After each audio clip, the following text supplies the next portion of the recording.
Hello ಎಲ್ರಿಗೂ ಹೇಗಿದ್ದೀರಾ? ನಾವಂತೂ ತುಂಬ ಚೆನ್ನಾಗಿದ್ದೀವಿ. ಈ ದಿನ ಬೆಳಿಗ್ಗೆನೇ ವ್ಲಾಗ್ನ ಶುರು ಮಾಡಿದ್ದೀನಿ. ಹೊಸದಾಗಿ ಯಾರಾದರೂ ನೋಡ್ತಾ ಇದ್ದರೆ ಪ್ಲೀಸ್ ಸಬ್ಸ್ಕ್ರೈಬ್ ಮಾಡ್ಕೊಳ್ಳಿ. ವಿಡಿಯೋ ಇಷ್ಟ ಆದರೆ ಒಂದು ಲೈಕ್ ಮಾಡಿ. ನಮ್ಮಮ್ಮ ನೋಡ್ರಿ ಬಂದುಬಿಟ್ಟು ಬೆಳಿಗ್ಗೆನೇ ನೀರು ಬಿಡ್ತಾರಲ್ಲ, ನಾನು ಎದ್ದೇಳೋದು ಸ್ವಲ್ಪ ಲೇಟ್ ಆಗುತ್ತೆ.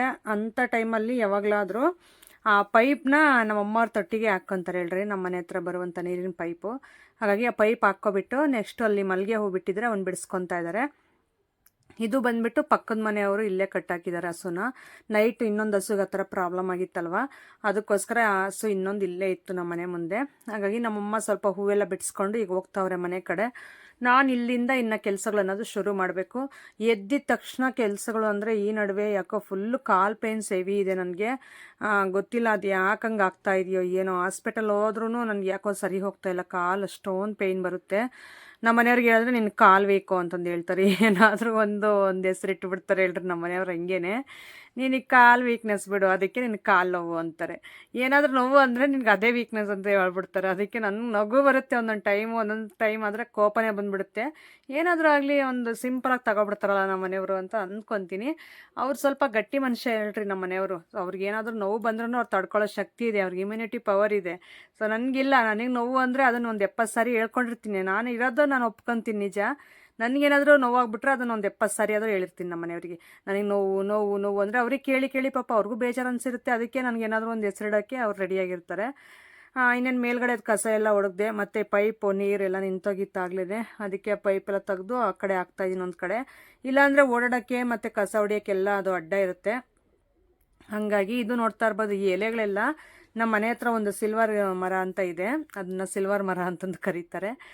ಅದ್ರದ್ದು ಗಾಳಿ ಎಲ್ಲ ಬೀಸುತ್ತಲ್ಲ ರಾತ್ರಿ, ಆವಾಗ ಅಂಥ ಟೈಮಲ್ಲಿ ಎಲೆ ಎಲ್ಲ ಬಂದು ಮನೆ ಮುಂದೆ ಉದುರುತ್ತೆ. ಅದನ್ನು ಕೊಯ್ಯಿಸ್ಬೇಕು. ಅದು ಕೊಯ್ಸುವಂಥ ಮರನೇ, ಆದರೆ ಇನ್ನೂ ಅಂದರೆ ತಗೊಳ್ಳೋ ಅಂತಾರೆ ಯಾರೂ ಬಂದಿಲ್ಲ. ಅದಕ್ಕೋಸ್ಕರ ವೆಯ್ಟ್ ಮಾಡ್ತಾ ಇದ್ದೀವಿ. ಅದನ್ನೊಂದು ಕೊಯ್ಸ್ಬಿಟ್ರೆ ಇದೆಲ್ಲ ಸ್ವಲ್ಪ ಕಡಿಮೆ ಆಗುತ್ತೆ, ಮನೆ ಮುಂದೆ ಸ್ವಲ್ಪ ಕ್ಲೀನಾಗಿರುತ್ತೆ. ಮೊನ್ನೆ ಹಂಗೆ ನಮ್ಮ ಮನೆಯವ್ರು ಸುಣ್ಣ ಹೊಡ್ಕೊಟ್ಟಿದ್ದಕ್ಕೆ ಎಷ್ಟು ಚೆನ್ನಾಗಿ ಕಾಣಿಸ್ತಾ ಇತ್ತು ಮನೆ ಮುಂದೆ. ಸ್ವಲ್ಪ ಗಲೀಜು ಥರ ಕಾಣಲ್ಲ ಮನೆ ಗೋಡೆಗಳೆಲ್ಲನೂ. ಹಳೆ ಮನೆ ಆಗಿರೋದ್ರಿಂದ ಏನು ಹೊಡೆದ್ರೂ ಅದು ಕ್ಲಿಯರಾಗಿ ಕಾಣಿಸಲ್ಲ. ನೋಡ್ತಾ ಇರ್ಬೋದು, ಗೋಡೆ ನಿಮಗೆ ಪ್ಯಾಚಿ ಥರನೇ ಕಾಣಿಸ್ತಾ ಐತೆ. ಹೊಸ ಮನೆ ಆದರೆ ವೈಟ್ನರ್ ಹಾಕ್ಬಿಟ್ಟು ಪೇಂಟ್ ಹೊಡೆದ್ಬಿಟ್ರೆ ಸಖತ್ತಾಗಿ ಕಾಣುತ್ತೆ ಮನೆ ನೋಡೋದಕ್ಕೆ. ಇದು ಆ ಥರ ಅಲ್ಲ ನಮ್ಮದು. ಹಳೆ ಮನೆ ಸುಣ್ಣ ಹೊಡೆದು ಅವಾಗೆಲ್ಲ ನಮ್ಮ ಅಜ್ಜಿಯವರಿದ್ದಾಗ ಅದೆಲ್ಲ ಒಂಥರ ಆಗಿಬಿಟ್ಟು ಗೋಡೆ ಎಲ್ಲ ಪೊಕ್ಕು ಥರ ಅಕ್ಕಕ್ಕೆ ಥರ ಎದ್ದಳುತ್ತೆ. ಹಾಗಾಗಿ ಅದಕ್ಕೆ ಗೀಂಟು ಎಲ್ಲ ಹೊಡೆದ್ರೆ ಇರೋದು ಇಲ್ಲ, ಚೆನ್ನಾಗೂ ಕಾಣಲ್ಲ, ಕ್ಲಿಯರಾಗೂ ಕಾಣಿಸಲ್ಲ. ಅದಕ್ಕೋಸ್ಕರ ನಾವು ಹಂಗೆ ಬಿಟ್ಟಿದ್ವಿ. ಮೊನ್ನೆ ನಮ್ಮ ಮನೆಯವ್ರು ಸುಣ್ಣ ಹೊಡ್ಕೊಡ್ತೀನಿ ತಾಳು ನಿನ್ನ ಗೋಡೆಗೆ ಅಂತ ಹೇಳ್ಬಿಟ್ಟು ಸುಣ್ಣ ಹೊಡ್ಕೊಟ್ಟವ್ರೆ. ಚೆನ್ನಾಗಿ ಕಾಣುತ್ತೆ ಈಗ ನೋಡೋದಕ್ಕೊಂಥರ ಚೆನ್ನಾಗಿ, ಪರವಾಗಿಲ್ಲ. ಈಗ ನೋಡಿ, ಅದು ಪೈಪು ಒಂದೊಂದು ಸಾರಿ ಎಲ್ಲ ಬಿಚ್ಕೊಬಿಡುತ್ತೆ. ಆ ಬಿಚ್ಕೊಂಡಾಗ ಇದೆಲ್ಲ ನೆಂದಿರೋವಂಥದ್ನೆಲ್ಲ. ಈಗ ಕಸ ಹೊಡಿತಾ ಇದ್ದೀನಿ. ಟೈಮ್ ಬಂದಾಗಲಿ 7 ಗಂಟೆ ಆಗ್ತೈತೆ. ಎಲ್ಲರ ಮನೆ ಹತ್ರನೂ ಕಸ ಹೊಡೆದು ಆಗಲಿ ಈಚೆ ಕಡೆ ನೀರೆಲ್ಲ ಹಾಕಿದ್ದಾರೆ. ನಂದಿನ್ನೂ ಈಗ ಕಸ ಹೊಡಿತಾ ಇದ್ದೀನಿ. ಒಂದೊಂದು ದಿನ ಆ ರೀತಿ ಟೈಮು ಲೇಟ್ ಆಗಿಬಿಡುತ್ತೆ ಎದ್ದೇಳೋದು. ಆವಾಗ ಈ ಥರ ಎಲ್ಲ ಲೇಟ್ ಕೆಲಸಗಳು ಅಂತ. ಆವಾಗಲೇ ಸ್ವಲ್ಪ ಅಡುಗೆ ಏನಿದ್ರೆ ಅದು ಸಿಂಪಲಾಗಿ ಮಾಡ್ಕೊಂಡು ತಿಂದ್ಬಿಡ್ತೀವಿ ಲೇಟ್ ಆದಾಗ. ಟೈಮ್ ಇದ್ದಾಗ ನಾನು ಬೇಗ ಎದ್ದಾಗ ಎಲ್ಲ ಕೆಲಸಗಳು ಮುಗಿಸ್ಕೊಂಡಿರ್ತೀನಿ. ಇವತ್ತಿನ ತೊಟ್ಟಿನೂ ತೊಳಿಬೇಕು ಮನೆ ಹತ್ರ. ಸ್ವಲ್ಪ ಕಡಲೆ ಬಳ್ಳಿ ಎಲ್ಲ ಒಡ್ಕೊಂಡಿದ್ದಾರೆ. ಅದೆಲ್ಲ ಬಳ್ಳಿ ಬಂದ್ಬಿಟ್ಟು ತೊಟ್ಟಿಯೊಳಗೆ ಬಿದ್ದುಬಿಟ್ಟೈತೆ. ನನಗೆ ಬಟ್ಟೆ ತೊಳಿಬೇಕಂದ್ರೆ ನೀರು ಚೆನ್ನಾಗಿಲ್ಲ. ಹಾಗಾಗಿ ಆ ನೀರೆಲ್ಲ ಬಿಟ್ಬಿಟ್ಟು ತೊಟ್ಟಿಯೊಳಗೆ ತೊಳ್ಕೊಬೇಕು. ನನ್ನ ತಮ್ಮವ್ರು ಇನ್ನೂ ಹಾಲು ಹಿಂಡ್ತಾಯಿದ್ರು. ಈಗ ಹಾಲು ತೊಗೊಂಡು ಬರೋಕ್ಕೆ ನಾನು ಹೋಗ್ಬೇಕು. ನವಂಬರ್ ಮಾತ್ರ ಹೋಗ್ಬಿಟ್ಟು ಹಾಲು ತೊಗೊಂಡು ಬಂದು ಟೀ ಮಾಡ್ಕೊಂಡು ಕುಡಿದು ನೆಕ್ಸ್ಟ್ ಕೆಲಸಗಳು ಶುರು ಮಾಡ್ಕೋಬೇಕು. ಈ ಚಿಕ್ಕದು ಮೇಕೆ ಮರಿ ಐತಲ್ಲ, ಇದನ್ನು ಬಂದುಬಿಟ್ಟು ನಮ್ಮ ಅಪ್ಪ ಅವರು ಲಾಸೆಗೆ ಕೊಟ್ಟಿದ್ದಾರೆ. ಮೊನ್ನೆ ಮೇಕೆಗಳೆಲ್ಲ ಮಾರಿದ್ದಾರೆ. ಚಿಕ್ಕ ಮರಿ ಹೆಂಗೆ ಇರಲಿ ಅಂತ ಲಾಸೆ ನನಗೆ ಕೊಡ್ತಾತ ಅಂತ ಕೇಳಿದ್ರಂತೆ, ಕೊಟ್ಟಿದ್ದಾರಂತೆ. ಈ ಮೇಕೆ ಮರಿದು ಡೈಲಿ 1 ಅವರ್ ಜಗಳ ನೈಟ್ ಹೊತ್ತು. ನಮ್ಮಪ್ಪನ ನನಗೆ ಕೊಡು ಅಂತ ನಾನು, ಅವಳೇ ಹೋಗೆ ನಿಮ್ಮಪ್ಪ ಎಲ್ಲ ಇದ್ದಾರೆ, ನಮ್ಮ ತಾತ ನಮ್ಮಪ್ಪ ಎಲ್ಲ ನಮ್ಮ ತಾತನೇ, ಹೋಗಿ ನಂಗೆ ಕೊಡಲ್ಲ ಅಂತಂದು ಅವಳು. ಚೆನ್ನಾಗಿರುತ್ತೆ ನಂದು ಅವಳದು ಮಾತು. ಅಷ್ಟು ಇಷ್ಟಪಡ್ತೀನಿ, ನನಗೆ ಅವಳಂದ್ರೆ ತುಂಬ ಇಷ್ಟ. ಹಂಗಾಗಿ ಅವಳ ಮಾತು ತುಂಬ ಇಷ್ಟ ಆಗುತ್ತೆ ನಮಗೆ. ಜಗಳ ಮಾಡಿದ್ರೂ ಖುಷಿಯಾಗಿ ತಮಾಷೆಯಾಗಿ ಮಾಡ್ತಾಯಿರ್ತೀವಿ. ಹಾಗೆ ಮನೆ ಮುಂದೆ ವ್ಯೂ ನೋಡ್ಬೋದು. ಅಡಿಕೆ ಮರಗಳು, ತೆಂಗಿನ ಮರಗಳೆಲ್ಲ ಬೆಳೆಸಿದ್ದಾರೆ ಮನೆ ಹತ್ರ. ತುಂಬ ಚೆನ್ನಾಗಿ ಕಾಣುತ್ತಲ್ವ. ನಾನು ಹೋಗ್ಬಿಟ್ಟು ಹಾಲು ತೊಗೊಂಡು ಬಂದು ಟೀ ಮಾಡ್ಕೊಂಡು ಕುಡಿದು ನಮ್ಮ ಮನೆಯವ್ರಿಗೂ ಕೊಟ್ಟೆ. ನಮ್ಮ ಮನೆಯವ್ರ ಕೆಲಸಕ್ಕೆ ಅಂತ ಹೊರಟ್ರು ಅವ್ರಿನ್ನೂ. ನಾನು ನೆನ್ನೆ ತೊಳೆದಿರುವಂಥ ಬಟ್ಟೆಗಳೆಲ್ಲ ಹಂಗೆ ಇತ್ತು. ಅವನ್ನೆಲ್ಲ ತಗೊಂಡು ಈಗ ಮಡಚಿ ಇಡ್ತಾ ಇದ್ದೀನಿ. ಒಂದು ಹತ್ರ ಎಲ್ಲ ಮಡಚಿಟ್ಟಿದ್ದೆ. ಇವನ್ನ ಈಗ ಕ್ಲಿಯರ್ ಮಾಡಬೇಕು. ಇಲ್ಲಾಂದರೆ ಈ ದಿವಾನ ಮೇಲೆ 1 ವಾರ ಆಗಲಿ ಇಲ್ಲೇ ಇದ್ಬಿಡುತ್ತೆ. ಎಲ್ಲ ಮಡಚಿರ್ತೀನಿ. ಅವ್ರವ್ರ ಬಟ್ಟೆಗಳು ಅವ್ರ ಕಬೋರ್ಡಲ್ಲಿ ಇಟ್ಕೊಳ್ಳಲ್ಲ. ನಿಜ, ಅದೊಂದು ಬೇಜಾರು ಅನಿಸುತ್ತೆ. ಒಂದೊಂದು ಟೈಮು ನಾನೇನು ಯಾವಾಗಲೂ ಇಡ್ತೀನಿ. ಯಾವಾಗಲಾದ್ರೂ ನನಗೂ ಈ ಥರ ಕಾಲು ಪೇಯ್ನು, ಬಾಡಿ ಪೇಯ್ನ್ಸು, ಹುಷಾರಿಲ್ಲ ಅಂದಾಗ ಅಲ್ಲಿ ಮಡಚಿಟ್ಟಿರ್ತೀನಲ್ಲ, ಅದನ್ನು ಮಾತ್ರ ತಗೊಂಡೋಗಿ ಇಟ್ಕೊಳ್ಳಲ್ಲ. ಅವ್ರ ಕಬೋರ್ಡ್ಗೆ ಅವ್ರು ಇಟ್ಕೊಂಡ್ರೆ ನನಗೂ ಎಷ್ಟು ಹೆಲ್ಪ್ ಆದಂಗೆ ಆಗುತ್ತೆ. ಇಟ್ಕೊಳ್ಳಲ್ಲ. ಸೊ ಹೇಳಿ ಕೊನೆಯದಾಗಿ ನಾನೇ ತಗೊಂಡೋಗಿ ಇಡಬೇಕು. ನೋಡಿ, ಈಗ ಮಡಚಿರೋವೆಲ್ಲ ಡಿವೈಡ್ ಮಾಡ್ಕೊಂಡು ಯಾರ್ಯಾರ ಬಟ್ಟೆ ಯಾವುವು ಅಂತಂದು ಇವರು ಇಬ್ಬರವೂ ಒಂದೇ ಥರ ಕಾಣಿಸ್ತವೆ ಬಟ್ಟೆಗಳು ನನಗೆ, ನಿತಿನ್ದು ಅರವಿಂದಂದು. ಹಾಗಾಗಿ ಅವನ್ನೇ ಮುಂದೆ ನಿಲ್ಲಿಸ್ಕೊಂಡು ಕೇಳ್ತಾ ಇದೀನಿ, ಇದು ನಿಂದ ಅಂತ. ಅವ್ನು ಹೇಳಿರೋವೆಲ್ಲ ಒಂದು ಕಡೆ ಜೋಡಿಸಿ ಅವನ ಬಟ್ಟೆಗಳು ಅವನ ಕಡೆ ಅವ್ನ ಇದರಲ್ಲಿಟ್ಟೆ, ನಿತಿನ್ ಬಟ್ಟೆಗಳು ನಿತಿನ್ ಕಡೆ ಎಲ್ಲ ಜೋಡಿಸ್ಕೊಂಡು ಇಡ್ತಾ ಇದ್ದೀನಿ. ಸೊ ಇದೊಂದು ಹಿಂಸೆ ಆಗುತ್ತೆ, ತೊಳೆಯೋದೊಂದಾದರೆ ಮಡಚೋದೊಂದು. ನಿಜ ಒಂದೊಂದು ಟೈಮು ಈ ಬಟ್ಟೆಗಳು, ಈ ಊಟ ಇದೆಲ್ಲ ಯಾರಪ್ಪ ಕಂಡಿಡ್ದಿದ್ದು ಅಂತ ಅನಿಸುತ್ತೆ. ಅಡುಗೆ ಮಾಡೋಕ್ಕೂ ಒಂದೊಂದು ಟೈಮ್ ಹಂಗೆ ಅನಿಸುತ್ತೆ, ಮತ್ತು ಈ ಥರ ಬಟ್ಟೆಗಳೆಲ್ಲ ಮಡಚಿ ಇಡಬೇಕಾದ್ರೂ ಹಂಗೆ ಅನಿಸುತ್ತೆ ಹೇಳ್ರಿ. ಹೆಣ್ಮಕ್ಳಂದರೆ ಅದು ಸಹಜ ಬಿಡ್ರಿ, ಎಲ್ಲ ಕೆಲಸಗಳು ಮಾಡಬೇಕಲ್ಲ ಮನೆಯಲ್ಲಿ, ಹಂಗಾಗಿ ಒಂದೊಂದು ಟೈಮ್ ಆ ರೀತಿ ಇರಿಟೇಟ್ ಆಗುತ್ತೆ. ಹಾಗೆ ವ್ಲಾಗ್ ಕಂಟಿನ್ಯೂ ಆಗುತ್ತೆ, ನೋಡ್ತಾ ಇರಿ. ಹಲೋ ಎಲ್ರಿಗೂ.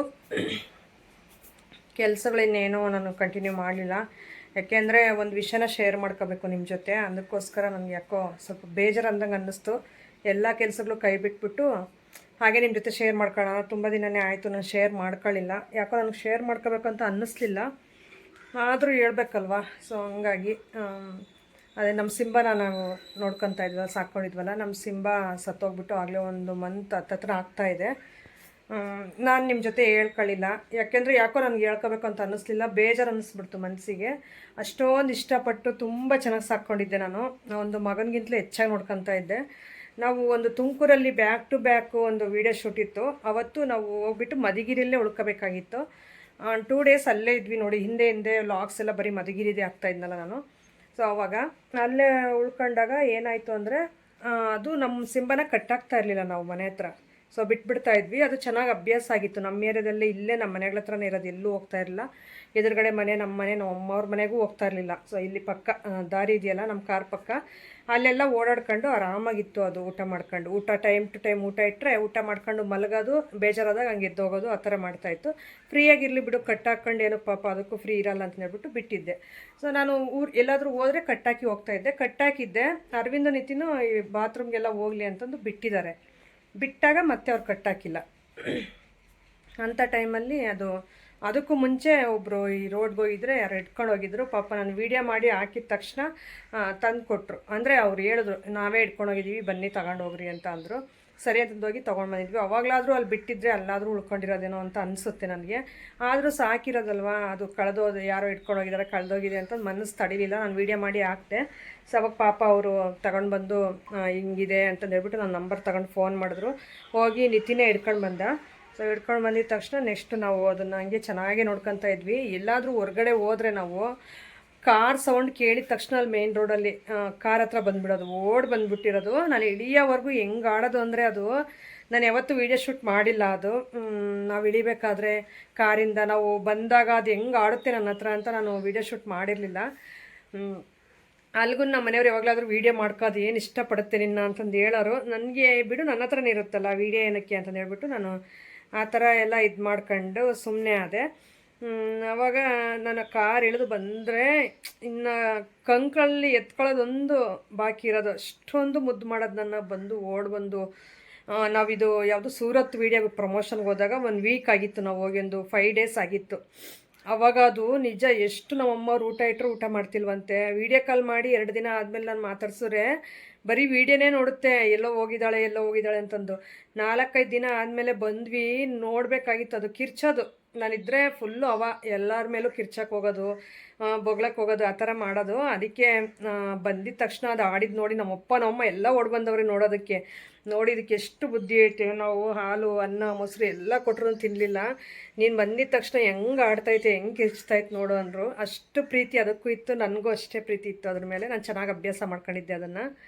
ನಾವು ತುಮಕೂರಿಗೆ ಏನಕ್ಕೆ ಅದು ಸತ್ತೋಯ್ತು ಅಂದರೆ, ತುಮಕೂರಿಗೆ ಹೋಗಿದ್ವಲ್ಲ ವೀಡಿಯೋ ಶೂಟ್ಗೆ, ಆವಾಗ ನನ್ನ ಮಕ್ಕಳು ವಾಶ್ರೂಮ್ಗೆ ಹೋಗಲಿ ಅಂತ ಬಿಟ್ಟಿದ್ದಾರೆ. ಮತ್ತೆ ಅದನ್ನು ಕಟ್ಟಾಕಿಲ್ಲ ಅವರು, ಹಂಗೆ ಓಡಾಡ್ಕೊಂಡಿದೆ, ಇರುತ್ತೆ ಬಿಡು ಮನೆ ಹತ್ರ ಅಂತ ಸುಮ್ಮನೆ ಆಗಿಬಿಟ್ಟವ್ರೆ. ಅದು ಏನಾಗಿದೆ ಅಂದರೆ, ಯಾರೋ ಇದು ಇಲಿಗೋ ಇಲ್ಲ ಹೆಗ್ಣಕ್ಕೋ ಮದ್ದಿಟ್ಬಿಟ್ಟಿದ್ದಾರೆ ಮನೆಗಳ ಹತ್ರ. ಅದೇನಾಗಿದೆ, ಹೋಗಿ ಅದು ತಿಂದಿದೆ. ಏನಕ್ಕೋ ಫುಡ್ಗೆ ಹಾಕಿ ಇಟ್ಟಿರ್ತಾರೆ. ಸೊ ಇದು ಹೋಗಿ ತಿಂದುಬಿಟ್ಟಿದೆ. ಅದು ಬೇರೆ ನಾನು ಇಲ್ವಲ್ಲ, ಇವರು ಟೈಮ್ಗೆ ಊಟ ಕೊಟ್ಟಿದ್ರೋ ಇಲ್ಲ ನನ್ನ ಮಕ್ಕಳು, ಅದು ಗೊತ್ತಿಲ್ಲ ನನಗೆ. ಅದು ಹೋಗಿ ತಿಂದಿದೆ. ತಿಂದು ಸಂಜೆ ಯಾಕೋ ಒಂಥರ ಕೆಮ್ತಾಯ್ತಮ್ಮ ಸಿಂಬ ಅಂತಂದು ಫೋನ್ ಮಾಡ್ದೆ. ಮಧ್ಯಾಹ್ನ ತಿಂದ್ಬಿಟ್ಟೈತೆ ಅದು. ಸಂಜೆ ಕೆಮ್ತೈತೆ ಅಂತಂದು ಫೋನ್ ಮಾಡ್ದೆ. ಒಂಥರ ಕಿರ್ಚ್ತೈತೆ, ಗಂಟ್ಲೇನೋ ಹೋಗೈತೆ ಕಿರ್ಚಿ ಅಂತ ಅಂದ. ಸರಿ ಆಯಿತು, ನಾವು ಬಂದು ನೋಡ್ತೀವಿ ತಾಳು ಏನಾಗಿದೆ ಅಂತ ಅಂದು ಮತ್ತೆ ಮಾರ್ನಿಂಗ್ ವೀಡಿಯೋ ಶೂಟ್ ಎಲ್ಲ ಮುಗಿಸ್ಕೊಂಡು ಸಂಜೆ ಬಂದ್ವಿ. ಸಂಜೆ ನಾವು ಇನ್ನು ಅವರೆಲ್ಲ ಈಜೊಡಿಯೋಕ್ಕೂ ಎಲ್ಲ ಹೋಗಿದ್ದಾರೆ, ಮಕ್ಕಳು ಮನೆ ಹತ್ರ ಇಲ್ಲ. ಸಂಜೆ 6 ಗಂಟೆಗೆ ಬಂದ್ವಿ. ಬರೋಷ್ಟರಲ್ಲಿ ಆಗಲೇ ಫುಲ್ಲು ಖಂಡಮ್ ಆಗ್ಬಿಟ್ಟಿದೆ ಅದು. ಹಿಂಗೆ ಎದ್ದು ನೋಡೋಕ್ಕೂ ಆಗ್ತಾಯಿಲ್ಲ ಅದ್ರ ಕೈಲಿ, ಫುಲ್ಲು ಒಂದು ಕಡೆ ಬಿದ್ದೋಗ್ಬಿಟ್ಟೈತೆ. ನಮ್ಮಮ್ಮ ಅವರು ಈ ಕಡೆ ಬಂದಿಲ್ಲ, ನೋಡ್ಕೊಂಡಿಲ್ಲ. ಆವಾಗ ನಾನು ಬಂದಿದ್ದ ತಕ್ಷಣ ಕಾರ್ ಹತ್ರ ಬರಲಿಲ್ವಲ್ಲ, ಎಲ್ಲೋಯ್ತು ಸಿಂಬಾ ಅಂತ ನಂಗೆ ಅಲ್ಲೇ ಡೌಟ್ ಬಂತು. ಕಾರ್ ಇಳಿದ್ಬಿಟ್ಟು ಬಂದು ನಾನು ಸಿಂಬಾ ಅಂದೆ ಅಷ್ಟೇ. ಅಲ್ಲಿ ಎಲ್ಲೋ ಮಣ್ಣಲ್ಲಿ ಮಲಗಿದೆ ಹೋಗಿ ಕಾರ್ ಆ ಕಡೆ. ಸಿಂಬಾ ಅಂದಿದ ತಕ್ಷಣ ಅದಕ್ಕೆ ಹೆಂಗೆ ಆಗ್ಬಿಡ್ತೋ ಗೊತ್ತಿಲ್ಲ, ಹಿಂಗೆ ನಾನು ನೋಡಿಬಿಟ್ಟು ಹಂಗೆ ಸಡನ್ನಾಗಿ ಎದ್ದುಬಿಟ್ಟು 2 ಹೆಜ್ಜೆ ಫಾಸ್ಟಾಗಿ ಬಂದುಬಿಡ್ತು. ಇನ್ನೇನು ಬಂದ್ಲು ಬಿಡು ಅಂತಂದು ಹೇಳ್ಬಿಟ್ಟು ಫಾಸ್ಟಾಗಿ ಬಂದುಬಿಡ್ತು. ಬಂದುಬಿಟ್ಟು ಹಂಗೆ ಬಿದ್ದೋಗ್ಬಿಡ್ತು ನೆಲಕ್ಕೆ. ಏನಾಯಿತು ಮೈಯೆಲ್ಲ ಒಂಥರ ಮಸಿ ಕೊಚ್ಚೆ ಎಲ್ಲ ಬಳ್ಕೊಬಿಟ್ಟೈತೆ. ಅಂದರೆ ಅದು ಪೇಯ್ನ್ಗೆ ಅಷ್ಟು ಒದ್ದಾಡೈತೆ. ಅದಕ್ಕೆ ಒಂಥರ ಏನಾಯ್ತೋ ಪಾಯ್ಸನ್ ತಿಂದ್ಬಿಟ್ಟೈತಲ್ಲ, ಪೇಯ್ನ್ಗೆ ಒಂಥರ ಫುಲ್ಲು ಒದ್ದಾಡ್ಬಿಟ್ಟೈತೆ, ಎಲ್ಲೆಲ್ಲೋ ಹೊರಳಾಡ್ಬಿಟ್ಟೈತೆ.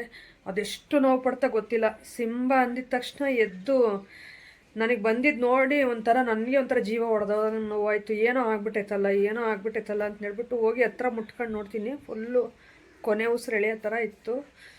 ಅಲ್ಲಿ ಒಬ್ಬರು RMP ಡಾಕ್ಟ್ರ್ ಇದ್ದರು, ಅಲ್ಲಿ ತಗೊಂಡೋದ್ರೆ ಇಲ್ಲ ಪಾಯ್ಸನ್ ತಗೊಂಡಿದ್ದೆ, ಅದು ಬದುಕಲ್ಲ ಅಂದರು. ಆಗ ಮನೆಗೆ ಬಂದು ಸ್ವಲ್ಪ ಹೊತ್ತಿಗೆ ಸತ್ತೋಗ್ಬಿಡ್ತು. ನಾನು ವೀಡಿಯೋ ಮಾಡೋಕ್ಕೂ ಆಗಲಿಲ್ಲ, ನನಗೆ ಹಂಚ್ಕೋಬೇಕು ಅನ್ನಿಸ್ಲಿಲ್ಲ. ಸುಮಾರು ಅಂದ್ರೆ ಒಂದು 15-20 ದಿನ ನನಗೆ ಊಟ ಮಾಡೋಕ್ಕೆ ಆಗ್ತಾಯಿಲ್ಲ. ಬಾಗಿಲು ತೆಗೆದ್ರೆ ಬಾಗಿಲ ಹತ್ರನೇ ಓಡಿ ಬಂದಿರೋದು. ನಾನು ಎಲ್ಲೋದ್ರೆ ಅಲ್ಲಿ ಹಿಂದೆ ತುಂಬ ಹಚ್ಕೊಂಡಿತ್ತು. ಅದು ನಾನು ಹಚ್ಕೊಂಡಿದ್ದೆ. ಈ ಥರ ಒಂದು 2 ನಾಯಿ ಸತ್ತೋಯ್ತು ನನ್ನ ಹತ್ರ. ಅದಕ್ಕೆ ನಮ್ಮ ಮನೆಯವ್ರು ಬೈದ್ಬಿಟ್ರು, ನಿನ್ನಿಂದನೇ ಸತ್ತೋಗಿದ್ದು ಅನ್ನೋದಕ್ಕೆ ನನಗೆ ಇನ್ನೂ ನೋವಾಗ್ಬಿಡ್ತು. ನಿಜ, ಮೂಕ್ ಪ್ರಾಣಿನ ನಿಜವಾಗ್ಲೂ ಸಾಕಬಾರ್ದು. ಸಾಕಿದ್ರೆ ಒಳ್ಳೆಯದು ಅಂತಾರೆ, ಆದರೆ ಸಾಕಬಾರ್ದು. ಸಾಕಿದ್ರೆ ಅದು ಸತ್ತೋಗ್ಬಿಟ್ರೆ ನಿಜ ಇರೋಕ್ಕಾಗಲ್ಲ. ನಾನು ಅದಕ್ಕೆ ಶೇರ್ ಮಾಡ್ಕೊಂಡಿರಲಿಲ್ಲ ನಿಮ್ಮ ಜೊತೆನೂ. ನನಗೆ ಯಾಕೋ ತುಂಬ ನೆನಪಾಯ್ತು ಇವತ್ತು, ಅದಕ್ಕೆ ನಿಮಗೂ ಹೇಳ್ಬಿಡೋಣ. ಮೊನ್ನೆ ಒಬ್ಬರು ಕೇಳಿದ್ರಿ ಸಿಸ್ಟರು, ಸಿಂಬಾ ಏನಾಯಿತು ಸಿಸ್ಟರ್ ವೀಡಿಯೋದಲ್ಲಿ ಕಾಣಿಸ್ತಾ ಇಲ್ಲ ಅಂತ. ಅದಕ್ಕೆ ವೀಡಿಯೋದಲ್ಲೇ ಹೇಳ್ಬಿಡೋಣ ಅಂತ ಅನ್ನಿಸ್ತು. ಇವತ್ತು ಹೇಳ್ತಾಯಿದ್ದೀನಿ, ಸಿಂಬಾ ಸತ್ತೋಯ್ತು. ಇನ್ನು ಯಾವುದು ನಾನು ತೊಗೊಂಡ್ಬಂದು ಸಾಕಲ್ಲ. ನನಗೆ ಮೇಯ್ನ್ ತಡ್ಕೊಳ್ಳೋ ಶಕ್ತಿ ಇಲ್ಲ. ಮೇಯ್ನ್ ನನಗೆ ಅದು ಹೋಗ್ಬಿಟ್ರೆ ಅವತ್ತಿಂದ ನನಗೆ ಏನೋ ಒಂದು ಥರ, ನಾನು ಹೊರಗಡೆ ಹೋಗಿ ಬಂದಂಗೆಲ್ಲ ನೆನಪಾಗುತ್ತೆ. ಕಾರ್ ಹತ್ರ ಓಡ್ಬರೋದಲ್ಲ, ನಾನು ಬಂದಿದ್ದ ತಕ್ಷಣ ಅದು ತುಂಬ ಕಾಡುತ್ತೆ ನನ್ನ ಮನಸ್ಸಲ್ಲಿ. ಅಕ್ಕಪಕ್ಕ ಮನೆಯವರು ಅದೇ ಹೇಳಿದ್ರು, ಅಯ್ಯೋ ಏನಕ್ಕೆ ಹಂಗೆ ಸಾಕ್ತೀಯ, ಏನಕ್ಕೆ ಹಂಗೆ ಅಳ್ತೀಯ, ಬಿಟ್ಟಾಕು, ಆ ಥರ ಸಾಕಬೇಡ, ತುಂಬ ನೋವು ಅನಿಸುತ್ತೆ ಮನಸ್ಸಿಗೆ ಅಂದರು. ನನಗಾಗಲ್ಲಪ್ಪ. ಅವಾಗಲೂ ಅಷ್ಟೇ ಚಿಂಟು ಅನ್ನೋ ಸಾಕ್ಬಿಟ್ಟು ತುಂಬ ನೋವುಪಟ್ಟೆ. ಇವಾಗ ಇದು ಸಿಂಬಾನು ಹೊರಟೋಯ್ತು. ಇನ್ನು ಯಾವುದೇ ಪ್ರಾಣಿನ ಸಾಕಕ್ಕೆ ಹೋಗಲ್ಲ ನಾನು. ಮನಸ್ಸಿಗೆ ತುಂಬ ಹಚ್ಕೊಬಿಟ್ಟಿದ್ದೆ ಅದನ್ನು. ಅದಕ್ಕೆ ಈ ವಿಷಯನ ಹೇಳೋಣ ಅಂತ ಅನ್ನಿಸ್ತು ನಿಮಗೆ, ಹೇಳ್ತಾಯಿದ್ದೀನಿ. ಸಿಂಬಾ ಎಲ್ಲ ಸತ್ತೋಯ್ತು. ಇನ್ನು ಯಾವುದೇ ಪ್ರಾಣಿನೂ ನಾನು ಸಾಕಲ್ಲ. ಇಲ್ಲಿಗೆ ಎಂಡ್ ಮಾಡ್ತೀನಿ, ಯಾವು ಸಾಕಲ್ಲ. ನಂದೇನೋ ನಾನು ನೋಡ್ಕೊಂಡು ಹೋಗ್ತಾ ಇರ್ತೀನಿ. ನಿಜ ತುಂಬ ಮನಸ್ಸಿಗೆ ನೋವು ಅನಿಸುತ್ತೆ. ಆ ಥರ ಇದ್ದು ಸತ್ತೋಗ್ಬಿಟ್ರೆ ಜೊತೆಯಲ್ಲಿ, ಅದು ಮಕ್ಳ ಥರ ಹಚ್ಕೊಬಿಟ್ಟಿರ್ತೀವಲ್ವ, ಹಾಗಾಗಿ ನೋವಾಗ್ಬಿಡುತ್ತೆ. ಓಕೆ, ಇದನ್ನು ಹೇಳಬೇಕು ಅನ್ನಿಸ್ತು, ಹೇಳಿದೆ. ಸಿಗೋಣ ನಾಳೆ ಒಂದು ಒಳ್ಳೆ ವ್ಲಾಗ್ ಮುಖಾಂತರ. Thank you for watching. Bye.